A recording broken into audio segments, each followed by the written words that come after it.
Take a moment to close your eyes and visualize the scene. You're standing alone in a big, vast park. You're holding a letter from a girl you had a crush on, but she took initiative first, said, "Meet me there at 4." Your heart races as you wait for her to come. And finally, she does. You look each other in the eyes. Your heart races even more, but it's normal, right? She comes closer, and your chest tightens. Maybe it's the butterflies in your stomach they talk about, but you feel like they're all holding little iron picks and pierce your heart over and over. Is it how it's supposed to feel? Could love be that intense? Your vision blurs and your heart won't stop pounding, so hard and fast it becomes everything you hear. The little butterflies attack without mercy. You drop on the ground while she screams for help. You don't know it yet, but here, that's your backstory. You recently enrolled in Yamaku. So, what even is Yamaku? Yamaku Academy is a high school for disabled students located in Japan. It offers a vast range of accommodations for its students, 24/7 nursing staff present, and places for physical therapy, like the pool or track.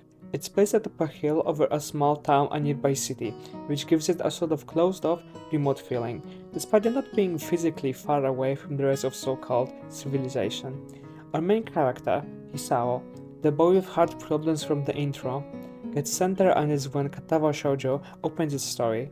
While not being the only location in the game, the schoolground is where you spend the most of your time. So, better get used to it quickly. Other than its physical features and appearance, the school also hosts a lot of, let's just say, diverse students. For our main cast and the titular disabled girls that you can choose from and date, we have Lily, Hanako, Rin, Emi, and Shizuna, plus Misha, but we'll talk about her later, along with a few other side characters, like someone's favorite but despised by me, lunatic Kenji, who's legally blind. While looking at them, I'm sure the first thing that comes to mind, other than them being incredibly cute in their own ways, is the features the game is known for: their disabilities. You see, Lily is blind, Hanako is a severe burn victim with social anxiety, Shizuna is deaf, and Amy plus Rim both lack two limbs, and brain cells, if you'd like. Together they could have everything. And why it is game's selling point, I want to say clearly that it's absolutely not the only character trait. These are real, complicated, and most times messy human beings that just happen to be physically limited in a few ways. We just don't define them, but only highlights the problems and stories they have to tell. While playing the game, it's very likely that in various points in the game, you completely forget about the disabilities. And that's the whole point of the game, to humanize with these characters and potentially change your worldview about the whole topic of physical disabilities. This game is a visual novel, and I know there are some of you that aren't familiar with the concept. I feel like the easiest way to grasp it is, imagine reading a book, but with illustrations. When you see characters talking, the avatar pops up. When you change scenes, the background switches. Add to this a 3D features soundtrack and the ability to make choices. They can usually be split into two categories. The first few choices you make in the first act, which serves as an introduction, are there to make you choose one of the girls you want to spend the most time with and romance. This is the route you'll be playing. If you like Hanako and want to learn more about her, you'll go to Hanako's route. At the end of Act 1 is where the game separates, and each girl gets an individual story that you can explore. And in each individual route, you can make several choices that lead you to either the good, neutral, or the bad ending. I think it's time to stop talking in general terms and really introduce you to the most important part of the game, that is, its characters. I'll describe the individual routes briefly to give you a spoiler-free taste of what they might offer. First, my personal favorite girl. If I'll ever make a deep dive Doki Doki video, you'll recognize the pattern. Hanako is a born victim, and that, as a consequence, made her really socially anxious and awkward. Her only friend, outside of you in the later acts, is Lily, who is portrayed as an almost motherly figure to her. Hanako is known for being shy, but also a big book nerd and a rather disappointing cook. She's naturally quiet and reserved, but there is a lot hiding under her shell that you'll discover in her route. I don't want to get into specifics, but it touches on themes of trauma, dependence, and which can be obvious by her appearance, scars, both physical and mental. Next we have Lily, who is also on the more quiet and reserved side. She's elegant, proper, but later down the line shows some impressive fangs. She's blind, but it doesn't limit her too much in her daily life, as she's in the position of class president and aspires to be a teacher in the future. A big part of her route is learning about her beef with Shizune, a fellow class president who's her complete opposite, but also her cultural background. I won't say where she's from, but it's certainly not Japan. And also time for the other class president, Shizune. Her role is unique because she's practically inseparable from Misha, her best friend and sign language interpreter. She's loud, believe me, feisty, and loves to start a challenge, or a fight. Like I said, an opposite of Lily. Her deafness makes her socially withdrawn, as it's hard for her to communicate without Misha being around, but that doesn't mean she's a shy introvert. She loves board games, her almost tyrannical rule over the student council and sweets, which is understandable. And if you like Lily, you probably dislike her, and vice versa. After we talk about the first trio, now's the time for the game's duo, Emmy and Rin. I'll start with Emmy. She's a huge ball of energy, sometimes literally bouncing off the walls or crashing into people. Her main passion is running, which is pretty ironic since she... But that didn't stop her. She's literally the definition of what doesn't kill you makes you stronger, for the better or for worse. She's definitely the most fun and animated from the whole cast, but it doesn't mean she doesn't have a dark past to go along with it, as you learn in her route. She's a handful, but if you manage to keep up, I'm sure you have a lovely time. And finally, Rin. I save her for last because she's definitely the most unique girl. A strange artist, painter to be exact, without arms who has a really interesting personality. Some would say she's aloof, some straight up weird, but that's what we like about her. She's hard to put into any stereotypical anime trope boxes, but that's what makes her so interesting.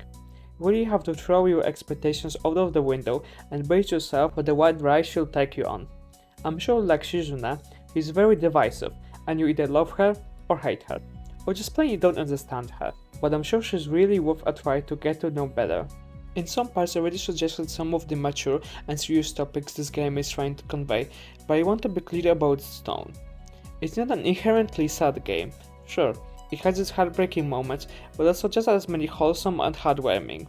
In my opinion, it strikes the perfect balance between seriousness and humor, allowing us to breathe in between the heavy scenes, mimicking the way our own lives ebb and flow.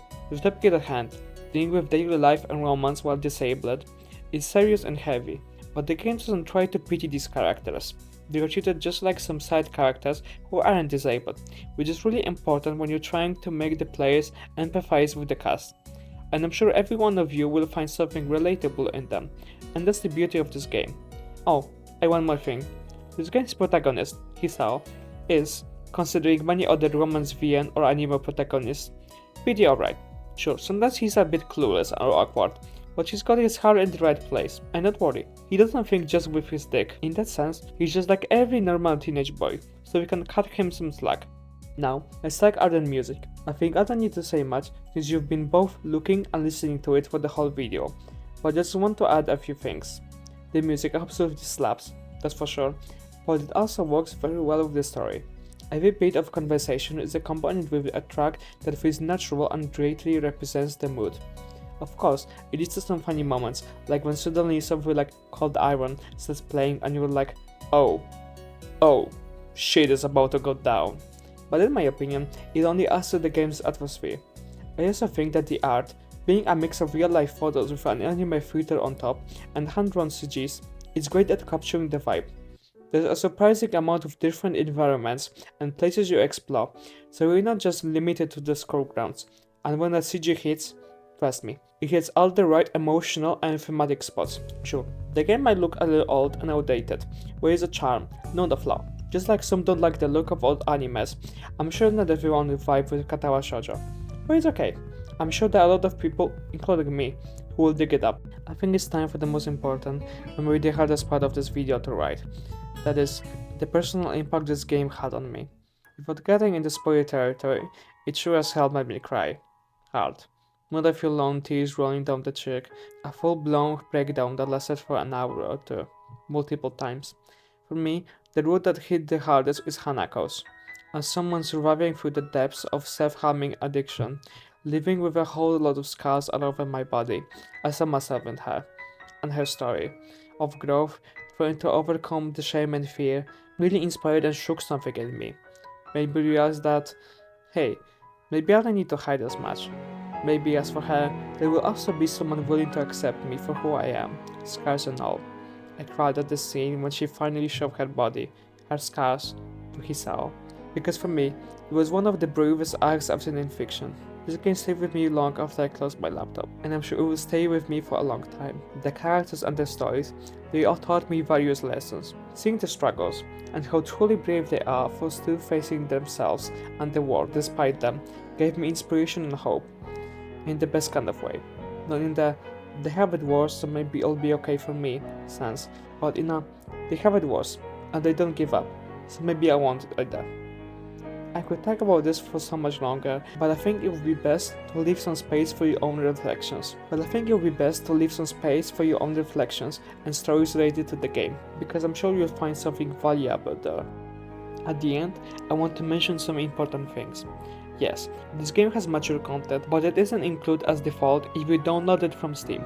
If you don't want to see it, you don't have to worry, but I genuinely think it is worth it to go to the website I left in the description to download their 18+ patch, because these scenes are genuinely well written. They're not just porn, but situations important for the character's growth and overall context. If you're looking for some cheap fan service, you might argue it is there, but I think it's worth it for the better understanding of these characters and their dynamics. So, no, all that is left for me to do is to give the game my wholehearted recommendation. It's free on Steam and really small, so it will run on every setup. Play it for yourself, and I think you will be surprised how much value you can get from it. I genuinely believe that. Thank you guys for staying to the end of this video. I hope you had a good time watching it, and then we will see each other in my future uploads. For now, take care. I got some more crying over Hanako to do.